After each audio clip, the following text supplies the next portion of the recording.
The Last Stand at Thermopylae, a story of honor and fire long ago.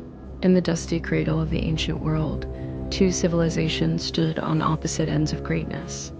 One was a vast empire draped in gold and ambition, the other a patchwork of quarrelsome city-states carved into the rugged mountains and coasts of Greece. It was the summer of 480 BCE. The world's most powerful king, Xerxes I of Persia, had set his eyes on Greece. His empire was enormous, stretching from modern-day India to Egypt, a realm of unimaginable wealth and military might. He came not just to conquer, but to avenge.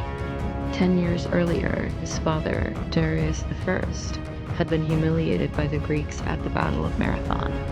Xerxes would not forget. He raised a force so vast, ancient writers claimed it drank rivers dry as it passed. Modern historians estimate his army to be at least 100,000 strong, maybe more. With warships in the hundreds, perhaps even 1,000, his armada crawled across the Aegean like a storm. But as the tide of Persia approached, the Greek city-states, normally enemies, bitter and proud, made a choice to stand together or fall apart. They sent warriors to Thermopylae, a narrow mountain pass so tight that only a handful of men could fight shoulder to shoulder. There, they would block the Persian advance. At the head of this defense was a man history would never forget, King Leonidas of Sparta. Leonidas did not come with an army of thousands, no. He came with 300 Spartans, each a seasoned warrior, each a father, chosen not just for strength, but for legacy. They were backed by several thousand allies, Thespians, Bebans, Phocians, all sworn to hold the pass.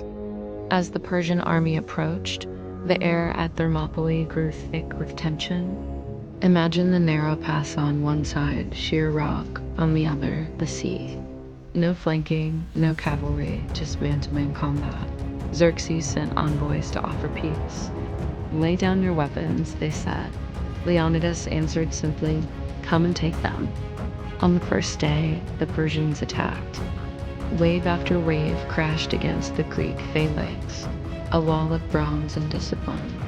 The Spartans fought like machines, stabbing, blocking, striking, advancing. Bodies piled in the pass. The famous immortals, Xerxes' elite guard, entered the fight and failed. The Greeks held the line. On the second day, the same. The Persians could not break through. Even with arrows darkening the skies, the Spartans laughed, saying, "Good, then we'll fight in shame." But behind the glory, fate stirred. A Greek trader named Ephialtes approached Xerxes.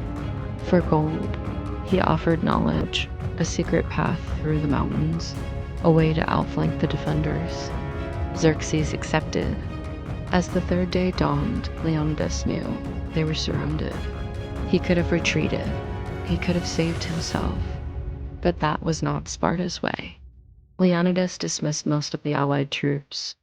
Only the 300 Spartans, 700 Thespians, and a few others stayed, not because they had to, but because they chose to. They stood, knowing they would die.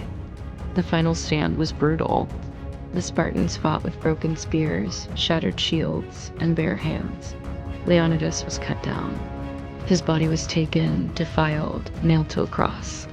But the fire of his defiance could not be extinguished. By midday, it was over. The pass was lost, but the soul of Greece had been lit like a flame. The Persians marched on, but the price of victory was steep. The courage at Thermopylae became a legend that spread across the land.